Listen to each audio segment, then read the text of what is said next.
Hello and welcome to our algebra lesson for today. We are in chapter 4 still, and today we're going to be going over lesson 4-3, which is going to be talking about patterns and nonlinear functions. So yesterday you guys on your own went ahead and did patterns in linear functions. So now we're going to go ahead and take a look at these nonlinear functions. So first of all, let's, as we always do, start off with our anticipatory set. And today we're going to talk about one of my favorite hobbies. One of the things I love to do is I love to go and practice archery. It's sort of my hobby. So that's good enough. There we go. So one thing I found that was really looking at sort of the patterns and numbers and things like that. One thing I found was this little piece of equipment that I could attach to each of my arrows and attach it to the target. So I was shooting at a target, so I'll draw the target down here. Target was about 20 yards away. So there's the target, it looks something like that, I don't know. So this was pretty cool, the thing I was able to do. So I'm shooting at this target, it's about 20 yards away. And I was able to put this little device on the back of the target to keep it safe. And it had Wi-Fi. So it was connected to these little pieces of little chips that I had in my arrow. So it was very, very, very cool. So let's draw one of my arrows flying. Remember, Mr. Barry's not an artist in the least. Okay. So it's flying, right? And I had another little piece, little chip right here that was also connected to Wi-Fi. So these two devices were talking to each other as the arrow was actually flying. It was very, very cool. So what happened was once I shot the arrow and it hit the target, it gave me this little graph. It showed me the distance the arrow was away from this over the time it was in the air. So I would then be able to go back and look at it and, figure out the speed and kind of understand all that stuff, which was pretty cool. But when I initially looked at it, it was a little strange. For me, I thought the distance would be 20, then all of a sudden 1987, and all of a sudden it would be 0 before I knew it, right? But when I looked at the graph, it would send it right to my phone. When I looked at the graph, it gave me this time on the bottom here, and then I had distance on the y-axis. So when I started, the arrow, come on, there we go. The arrow was right here, meaning it was exactly about 2 yards away. Right? So that's where my data started. Once I shot the arrow, the time started. So it would go by 1 second, 2 seconds, 3 seconds, 4 seconds. And I thought I was going to see a graph that looked kind of like this. That it was here, all of a sudden it was 0. Right? That's what I thought I was going to see. What I saw instead was this. It about dropped like that. And then all of a sudden, it touched the bottom. And later what I found out is because as the arrow hit, it didn't stop all at once. It slowed. It touched a little.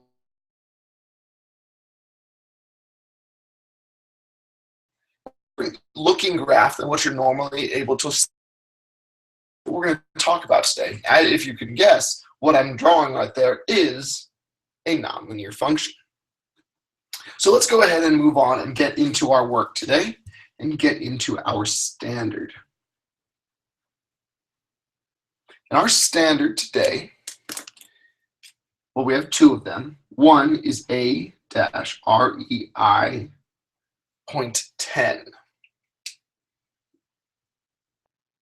And what that says is understand that the graph of an equation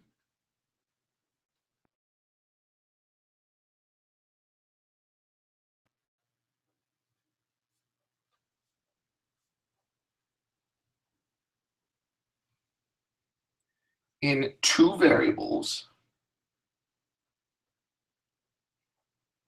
And I know I've written that before, but I know that sounds a little confusing. Understand that the graph of an equation in two variables, all that means is that we're using two variables, time and distance in the case of our anticipatory set. In two variables is the set of all its solutions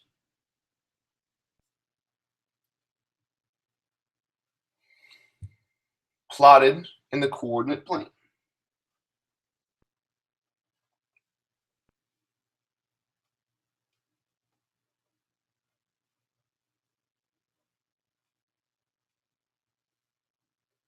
Often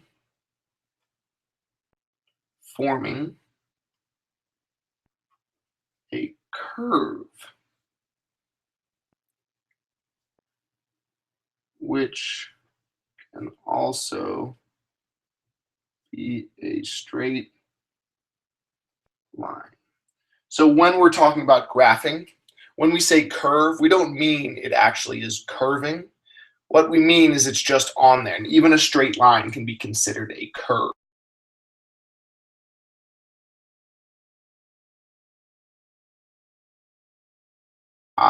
Remember our introduction to functions, point 5. And that standard reads, for a function that models a relationship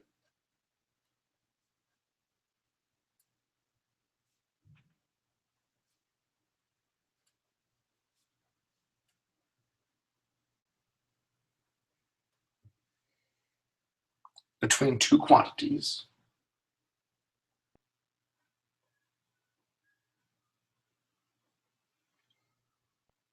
interpret key features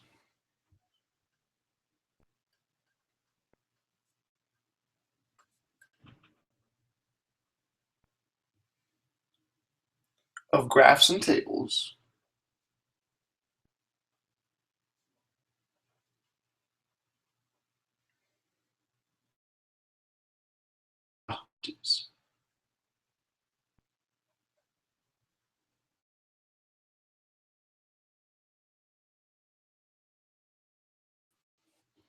and sketch graphs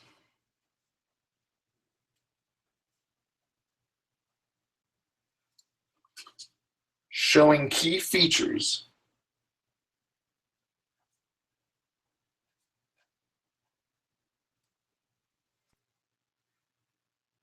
given a verbal description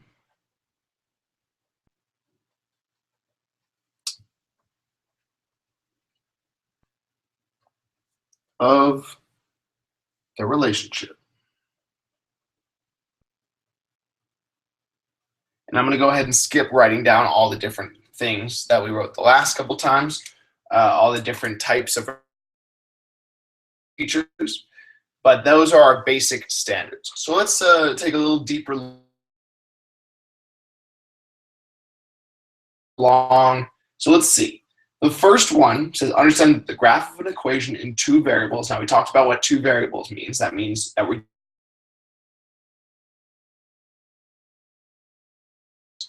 now that's the big part right there. The set of all its solutions. So in this case, every solution to this relationship would be graphed on here. That means at 0 seconds, I'm 20 yards away. At 0.0000, the smallest increment from 0 seconds to 1, you can then see the change. That's why that line is there. Line. Okay, that what I've underlined right there is the most important part of that first part. Okay, and then the second one, and this is what we've been talking about, right? That you need to understand the relationship between the two quantities. So if you're told about a relationship, or you're told, like I was explaining this story up here, you can understand, oh, I see how the distance and time are related. As the time goes by, obviously the distance is going to get smaller because the arrow is moving very quickly towards the target. Okay. in our input. Now I would have a lot of paper with you right now because there is a lot of stuff, and a lot of this stuff, especially now that we're talking about functions and graphs, it's going to take up a lot of space. So go ahead and make sure you have some paper hanging around, and we're going to get into our input. We're going to start off with one language of the discipline. We have one language of the discipline today. Okay, in our language of the discipline today, just for no apparent reason, I'll use blue and orange. Nonlinear function. Now, yesterday you talked about linear functions. You were able to see what a linear function was. Let's see what a nonlinear function is. And a nonlinear function,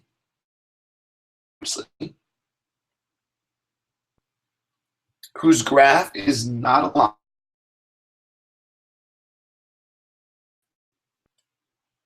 not, or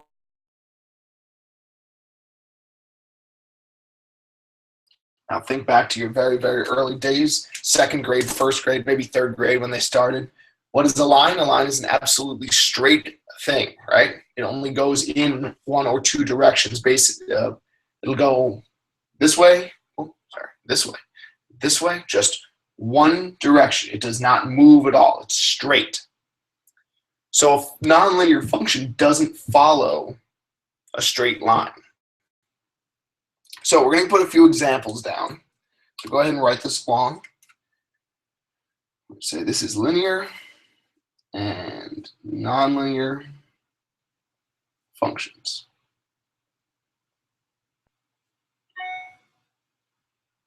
Okay. Now, I'm going to use two different colors, green and yellow. Okay.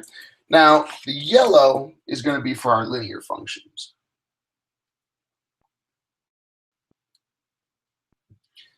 So let's get a couple examples of linear functions. I'm going to go ahead and draw three very little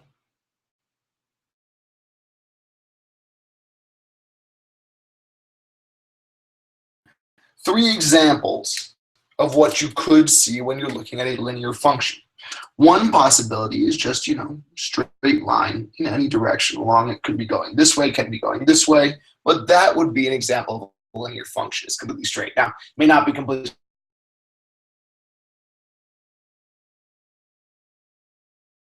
straight line, but it still goes in that direction. So they're not connected, but you see something like this. Dots, if they were connected, would be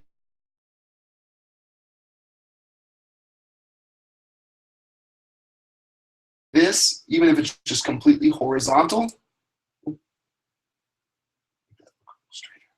That would be a linear function. Anytime it is straight and follows that line, it's a linear function. Let's take a look at nonlinear functions.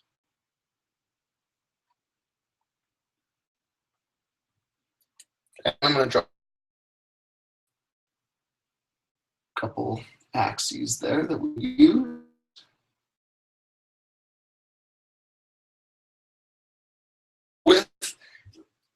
And a nonlinear function, here are a few examples of nonlinear functions. So there's one, doesn't follow a line, comes down, slows down, then speeds back up, goes back up in the positive, right? Another one, something like this, sort of has a little S shape to it. And then finally, sort of like what we were talking about with this one where it's just the dots, what if you saw something like this? Now, if you did that, it would still be nonlinear because it's not following a line. It breaks and goes that direction. So that's the basic difference between a linear and a nonlinear function. Okay? But for the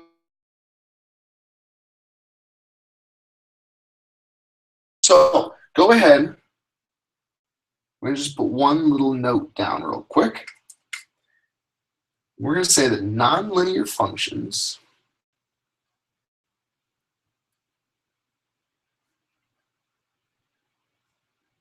like linear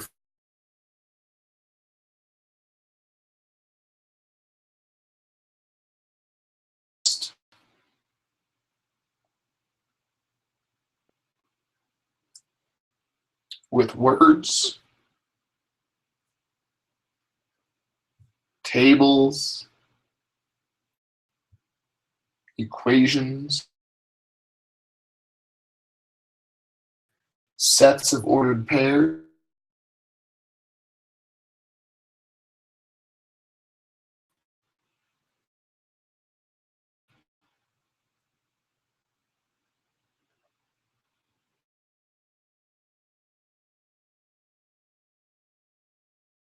that note written down, because nonlinear functions may look this way, may look strange. You may not, the relationship may not be initially apparent.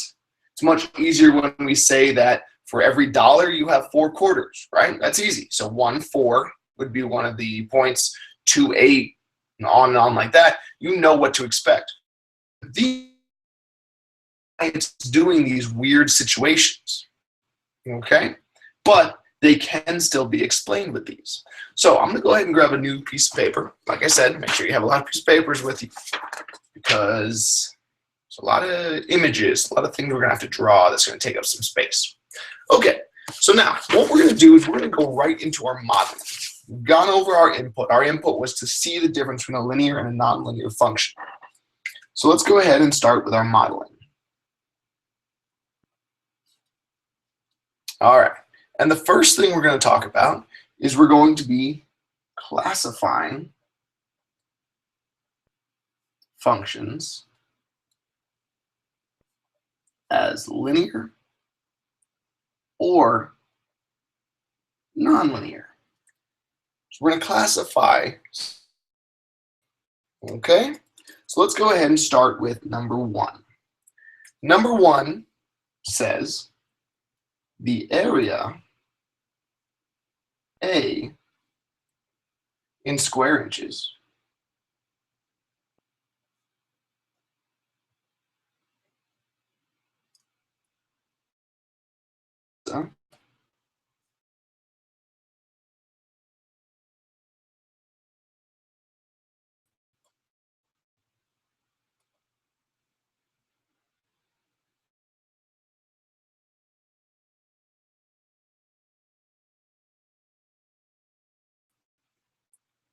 are in inches.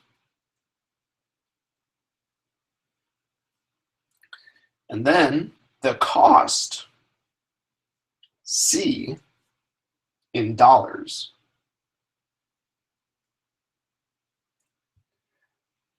of the sauce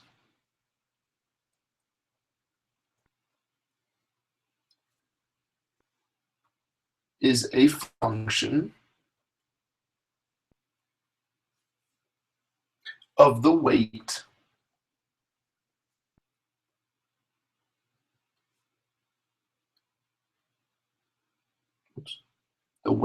forget about that, W in ounces of sauce used. Graph the functions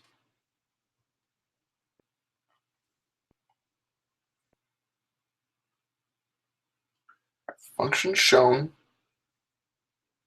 and decide if they are linear or nonlinear. Okay, it's a bit long, sorry.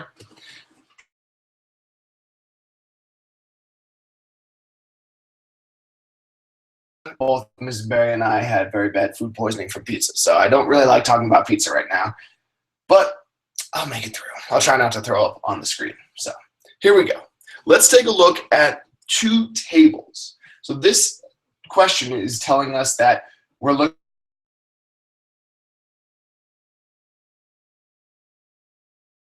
at the radius. All right, so let's underline that first one. The area is a function of the radius. one. The other one says that the cost is a function of the weight. So there's two different functions we're going to be taking a look at. So I'm going to go ahead and give us a table for each. So the first one is going to be for the pizza area. So on one side, we're going to have the radius, which is in inches and is R. And on the other side, we are going to have the area in inches squared, and that is A. So that's our first table. Now here's the data we're going to be given. Okay, the data for the area is 2, 4, 6, 8, 10. Okay, hang on one second. I'll finish up in a second. All right. That'd be perfect. In the middle of filming lessons, so I'm just going to keep going. And then, just do that one. And then the track home. Yeah. Okay. Great.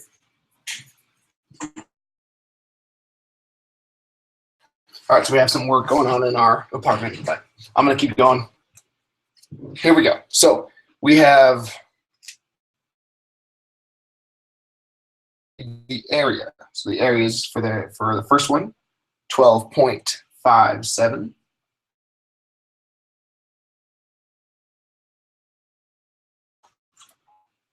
The third one, 113.10.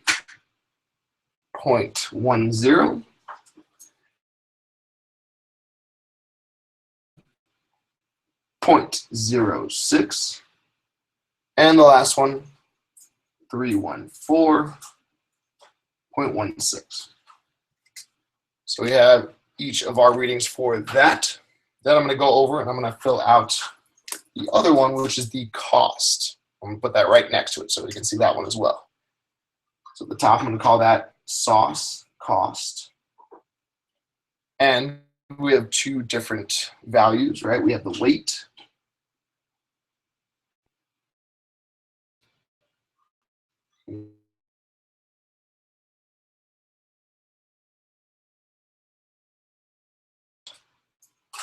in dollars, which is C. All right. So now we have our second table. We're going to put in the information for the second table. 2, 4, 6, 8, and 10. And for the first one, we have 80 cents. Second one, we have $1.60. Third one,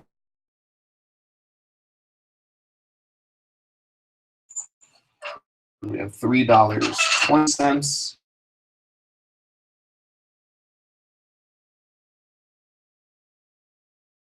Now we just need to graph our two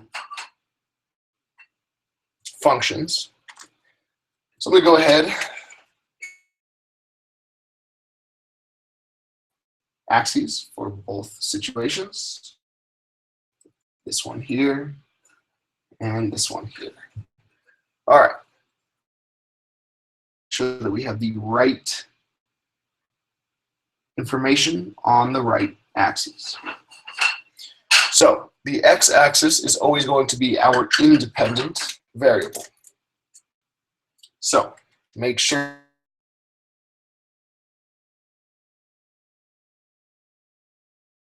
for our details, put independent. And another one over here is also independent. All right. So our independent variable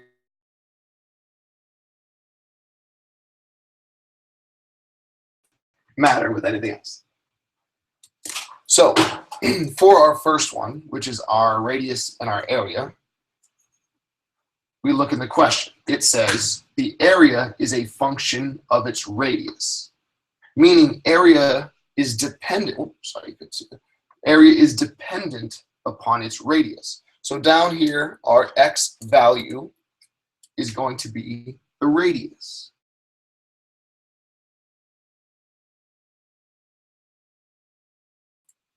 R. Now our independent value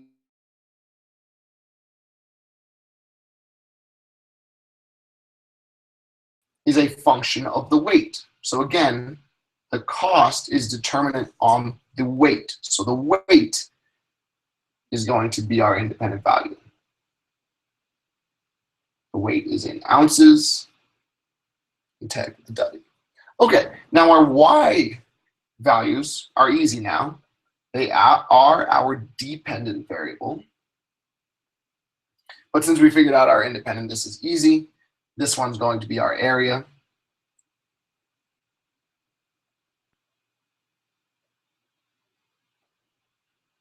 And this one's going to be our cost. Okay, so now we have our graphs ready to go. All we need to do is fill in the information. So along the bottom,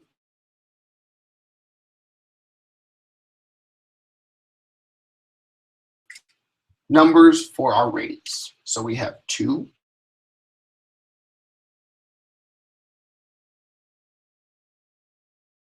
8, and 10 will be out here. Along here,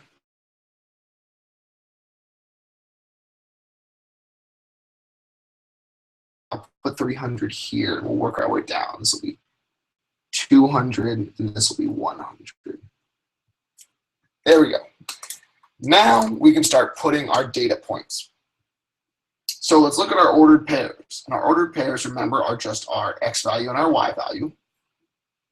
So when our x value is 2, our y value is going to be 12.57, which if this is 100, it's going to be way down here.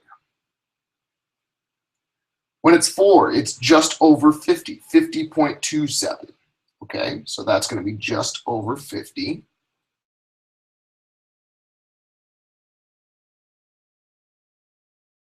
So that's going to be 113.10, about right there.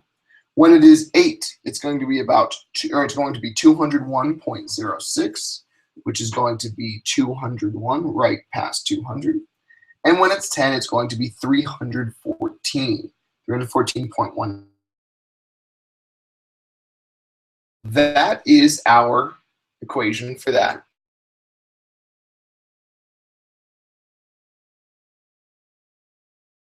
Everything. Our independent values on the x-axis, 2, 4, 6, 8, 10. 10 will be out there again. Didn't quite make that long enough. And we need to go up to $4. 1, 2, 3, or 1, 2, 3. All right, we'll just do $1, $2, $3, $4. Fill in our data. When it is 2, we have 80 cents, which is going to be right about there. When we have 4, it's $1.60, about there. When it's 6, $2.40, $2.40. When it's 8, $3.20. When it is 10, $4. Now let's connect our dots for each of them. This one, just like that, and this one, just like that. Now, I can see very clearly right now that one of these is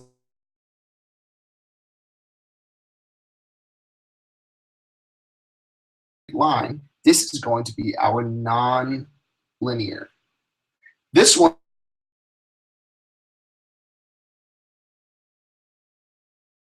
is for that one. So you need to be very careful, and like I was saying, takes up a lot of space. Questions up here, I needed to write out my two tables. I needed to graph it. I needed to have all this space, and then I needed to figure out my answer. So you just need to be able to take your time and use up a lot of paper. Remember, we're an online class anyway, so we're saving enough trees as it is. We can go ahead and use it.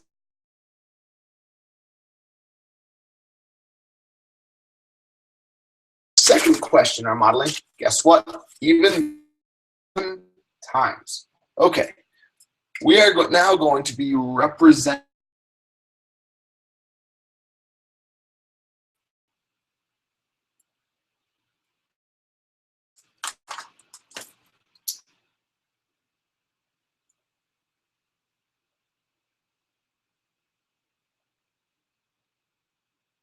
Okay, so now we're representing pattern.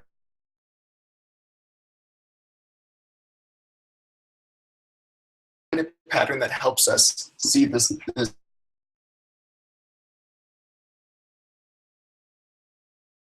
Say, the table shows the total number of blocks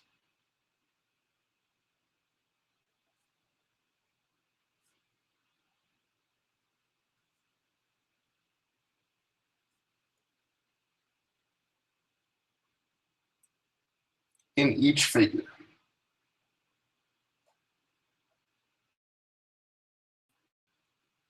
Each figure as a function of the number of blocks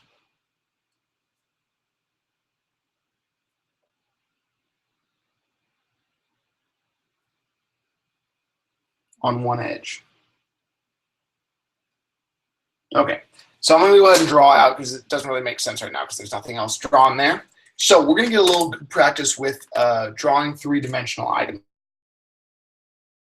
Right here is saying is the table shows the total number of blocks in each figure.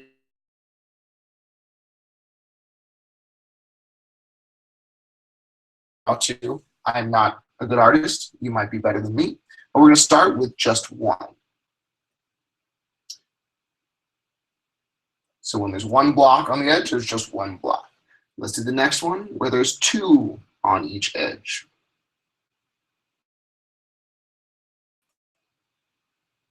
Ugh. Ugh.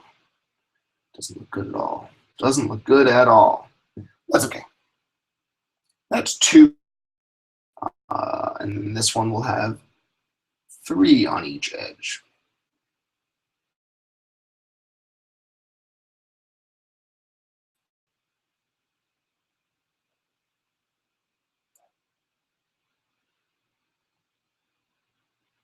Oh boy. Oh boy. It's a good thing I didn't pick up a career as an artist. Okay. Oh, that's all right. It looks like there's blocks there. Okay, so I have three blocks there. And then what I'm going to do is I'm going to draw out a table. And this table is going to tell us how many blocks are on the edge.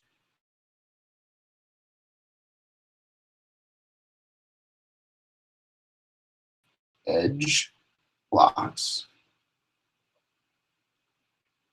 And then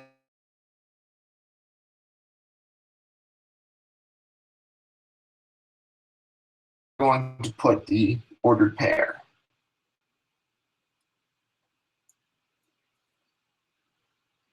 So I have three columns in my table. Now in the first column there, we're going to say, okay, if the number of edge blocks is one, and the ordered pair is going to be 1, 1. Fantastic. If I look at my second one here, there's two edge blocks, which means that total blocks, I now have 4 total blocks. And my ordered pair is 2, 4. My next one, I have 3 edge blocks, meaning I have 27 total blocks, and I have 3, 27 as an ordered pair. I'm also going to put in 4 and 5, but we don't know the total blocks for that. I didn't draw them out yet. So I'm going to actually write down what the question is that we're going to have to solve. The question says, what is a pattern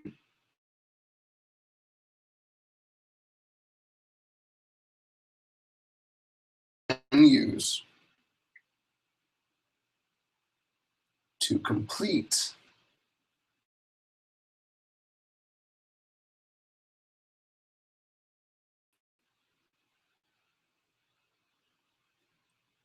use words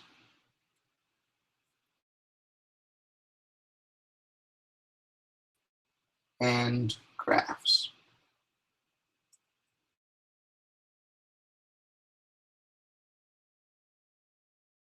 So the most spatial way to figure out this pattern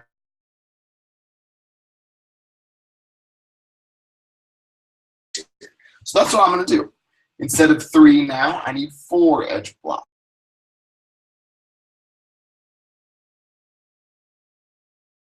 4, 1, 2, 3, 4. Perfect. So each of my edges now has 4 blocks on them, and I'll need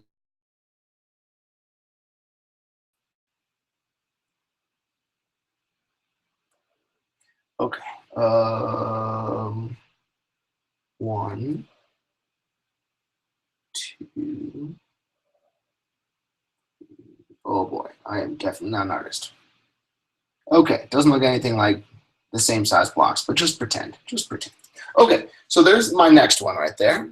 And while I'm at it, I'm going to go ahead and draw my last one, which is 1, 2, 3, 4, 5. 1, 2, 3, 4, 5. 1, 2, 3, 4, 5, and down. So now I have 5 along each edge.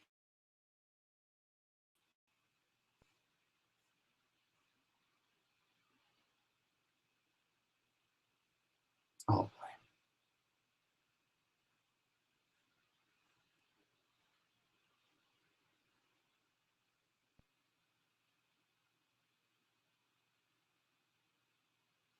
Oh, making progress. Oh boy. Okay. Whatever. There we go. All right. So we have. I messed it up at the end, but don't worry about it. Okay.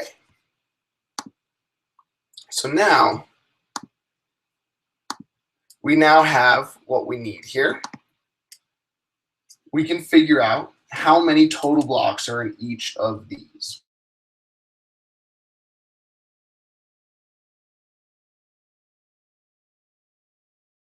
And then times 4 again. So this will be 4 times 4 times 4, which gives me 64. And I can go ahead and put this right with that. 60. Then my ordered pair is going to be 4, 64. This one's going to be that same thing.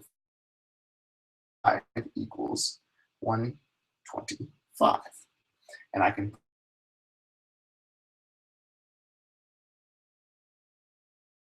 5, 125.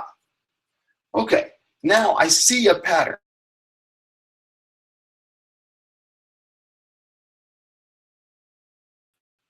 Uh, 3 times 3 times 3.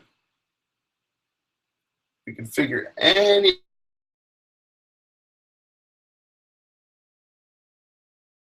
Actually, this one doesn't work. So forget I said anything about that one. So I see I have a pattern now with these right here. What will I be able to do? What pattern could I come up with that would work for these? Well, this is going to be 4 cubed. This is going to be 5 cubed.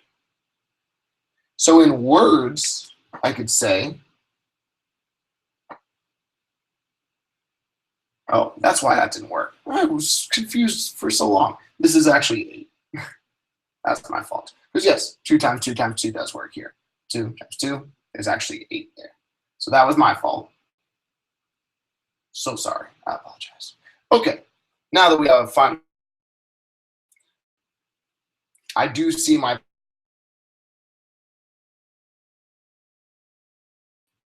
In words, it says the total number of blocks, which is y,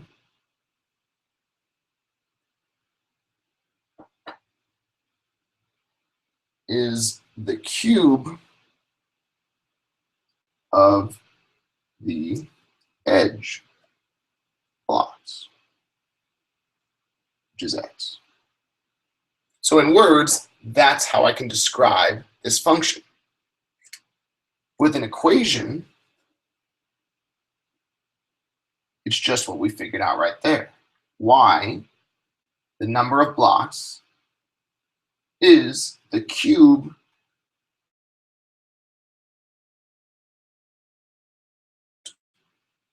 and finally, let's go ahead and get our graph.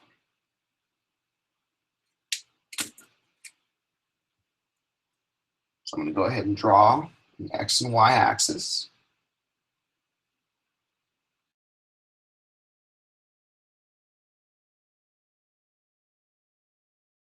Needs to be my x. right? The edge blocks is what we're talking about.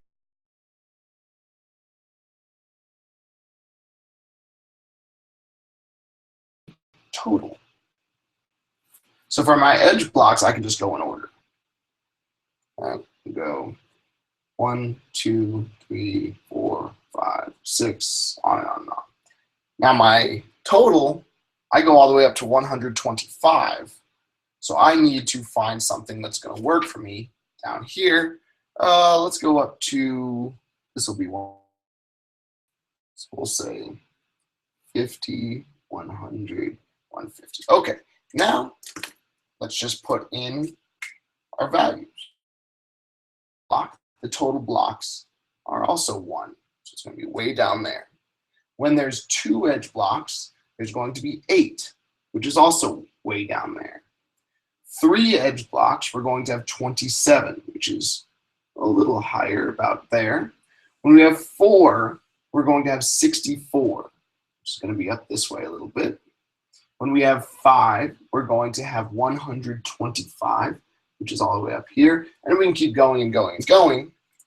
But we do see our nonlinear function moving just like that. So this is going to be nonlinear.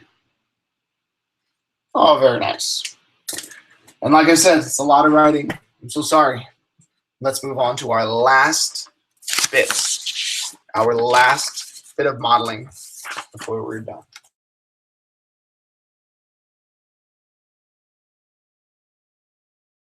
Rules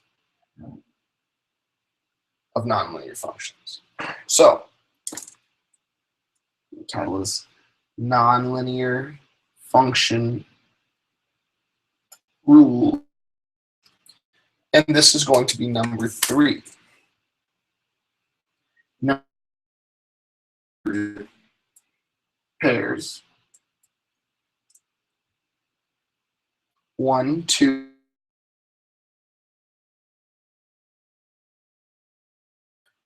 3, 8, 4, 16, and 5, 32 represents a function.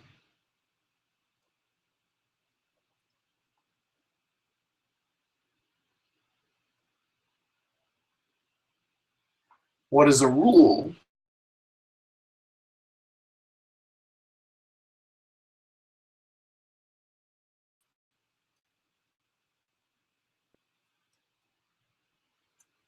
Okay. Now the first step here, you can go ahead and draw this because we can use this as a little bit of details. My first step here is to make a table.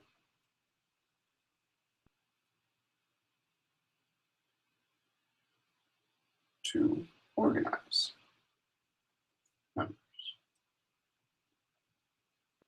Okay, so our table is just going to be an x value and a y value.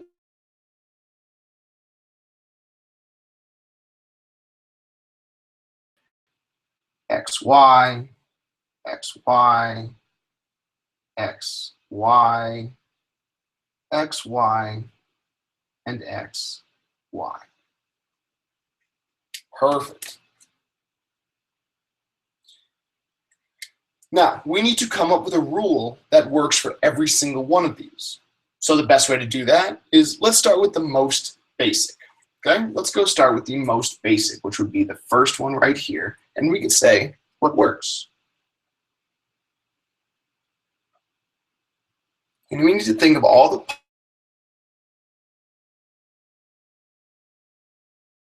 work we need eventually y to equal x. So we're looking for a function that will get us to say that. So right now, let's just check it. Substitute those numbers in. 2 equals 1? No. So we need to do some sort of a rule to it. So what's one rule that could make that 1 equal 2? Well, we could say that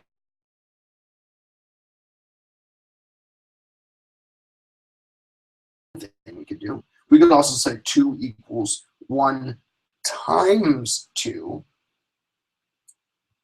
Let's think about another one. 2 also could equal, we could say 2 to the power of 1.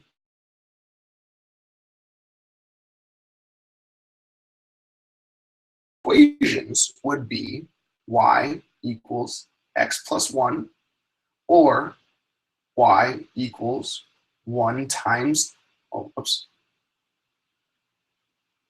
x times 2. Can't use 1 right now. X times 2 or y equals 2 to the power of x. So those 3 rules are possibilities. Now, if none of them work, we'll have to go way back to the drawing board and figure it out with a different rule. But let's check these 3 rules that I came up with right here. Okay, now what we need to do is to check each pair. Now, if any of those rules do not work for any of these pairs, that means it cannot be the right rule. These need to all be solutions of that equation. Okay, so what I like to do here is I'm going to go ahead and test them for each one. So I'm going to draw my first rule right here, y equals x plus 1. I'm going to draw my second rule right here, y equals x times 2. And my third rule over here, y equals 2 to the power of x. Okay, and I'm going to test each one. So let's take the first one, which is 2, 4. 2, 4. So I'm going to substitute 2, 4 in for each of these. Okay, so let's take a look. We could say y is 4, so this one's going to be 4 equals 2 plus 1. Over here, times 2 equals 2 to the power of 2. Okay, so what does 4 equals 2 plus 1? It would say 4 equals 3. Now immediately, I know that's not correct, which means this rule cannot be correct for any of them. It needs to work for all of them, not just a few. So it can't be that rule. So that rule is done. I have 2 rules left. 4 equals 2 times 2. Let's try it. 4 equals 2 times 2. That would give us 4 equals 4. Okay, so far so good for this second one, which we put here. Let's try this other one. 4 equals 2 to the power of 2. 2 to the power of 2 gives us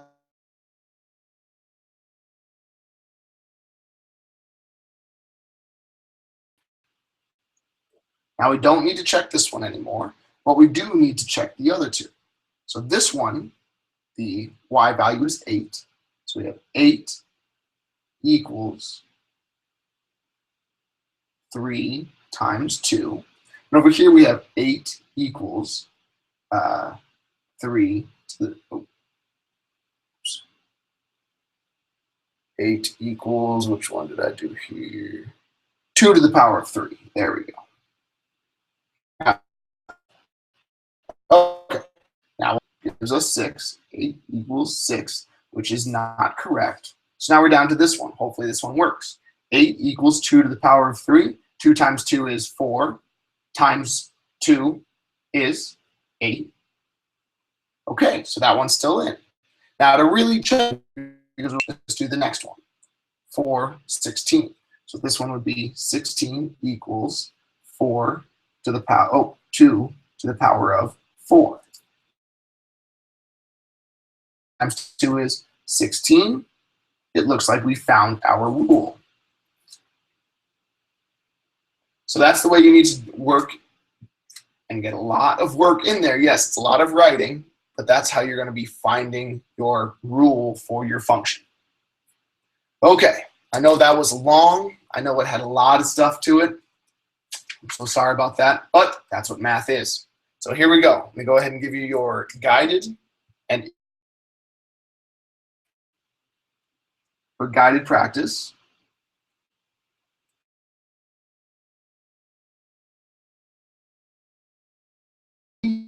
Number 7 through 17 odd. Number 17 is tricky, so just give it a shot, okay? Independent practice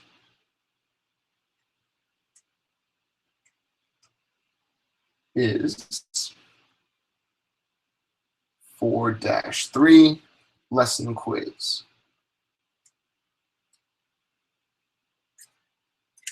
Okay, so that's your work for today.